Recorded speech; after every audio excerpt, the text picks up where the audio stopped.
महाभारत काल में एक बार भगवान श्री कृष्ण ने पांडवों के सामने कर्ण की प्रशंसा की और कहते हैं, वाह रे दानवीर कर्ण।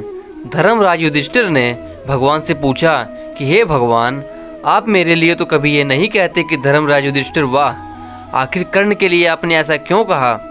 अंतर्यामी भगवान समझ गए, परंतु उस समय कोई उपाय न देखकर वह चुप रहे। कुछ समय पश्चात एक ऐसा समय आया कि कौरवों और पांडवों के घर सूखी लकड़ी नहीं रही। ऐसे समय में धर्मराज के यहाँ कुछ साधु आए। वह कहने लगे, हे राजन, संविदा के लिए हमें कुछ सूखी लकड़ियाँ चाहिए। बाकी सब सामग्री मिल गई है, लेकिन सूखी लकड़ियों की कमी है।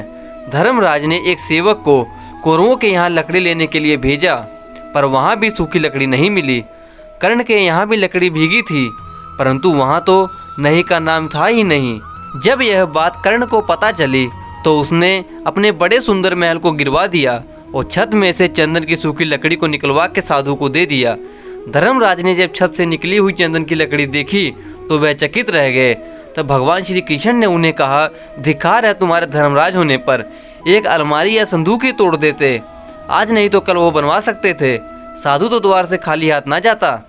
सूखी लकड़ी तो तुम्हारे महल में भी थी, परंतु तुम्हारे पास वह दिल नहीं था जो कर्ण के पास मिला।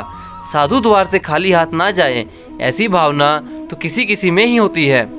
महाभारत युद्ध के समय जब कर्ण जख्मी होकर जमीन पर गिर गया तो उस समय भगवान श्री कृष्ण और अर्जुन ब्राह्मण के वेश में कर्ण के पास पहुँचे और याचना करने लगे कि दानवीर कर्ण, हम बहुत दूर से तुम्हारा नाम सुनकर आए हैं। अर्जुन ने कहा, मुझे अपनी लड़की का विवाह करना है, इसलिए कुछ दान मांगने आया हूँ। कर्ण ने कहा, ब्राह्मण देवता, इस समय तो मेरे पास कुछ नहीं है। कर्ण ने कहा, आप मेरे महल में जाओ, मेरी पत्नी से मनचाहा दान मिल जाएगा। ब्राह्मण ने कहा, ऐसा दान हमें नहीं चाहिए, यहाँ जाओ वहाँ जाओ, सीधी तरह क्यों नहीं कह देते मैं दान नहीं दे सकता। जब ब्राह्मण चलने को तैयार हुए तो कर्ण ने कहा, ठहरो ब्राह्मण देवता, मेरे दांतों में कुछ सोना है। वह सामने पत्थर पड़ा है, उसे उठाकर मेरे दांतों को तोड़ लो और सोना निकाल लो। ब्राह्मण बोला, यह काम हमसे करवाते हो।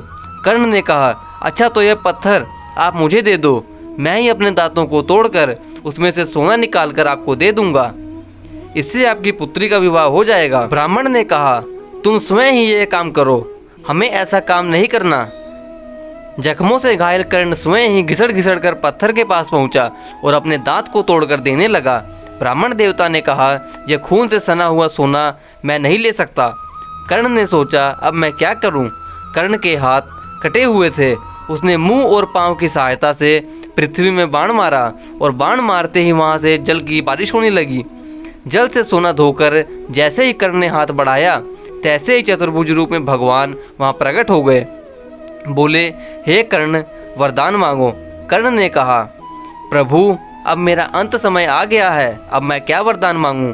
आपके आशीर्वाद से दान देता रहा, फिर भी मैं ये मांगता हूँ कि पृथ्वी या आकाश जहाँ भी कहीं रहूँ मैं, आपकी याद मेरे दिल में सदा बनी रहे। दूसरा, कोई मांगने वाला मेरे घर से खाली हाथ ना जाए। और तीसरे, मेरे भौतिक शरीर को ऐसी जगह जलाना जहाँ आज तक कोई ना जला हो। भगवान के दर्शन करते करते कर्ण ने शरीर छोड़ दिया। भगवान कर्ण के मृतक शरीर को लेकर समुद्र के बीच में एक शिला पर पहुँचे। उस शिला पर एक ही शव जलाने की जगह थी।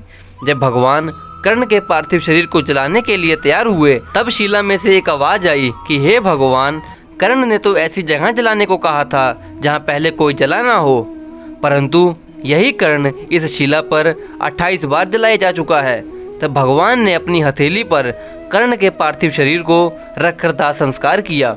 इस दृश्य को देखकर अर्जुन ने कहा, प्रभु, जो आप बार बार कर रहे थे उस सत्य को दर्शाकर यह सत्य कर दिया कि भक्त और भगवान का संबंध बहुत ही विशाल होता है। जो व्यक्ति निश्चल भाव से आपकी भक्ति करते हैं, उनकी महानता को आपके सिवा कोई नहीं जान सकता। अगर आपको वीडियो अच्छा लगा हो तो वीडियो को लाइक और चैनल को सब्सक्राइब जरूर करना। धन्यवाद।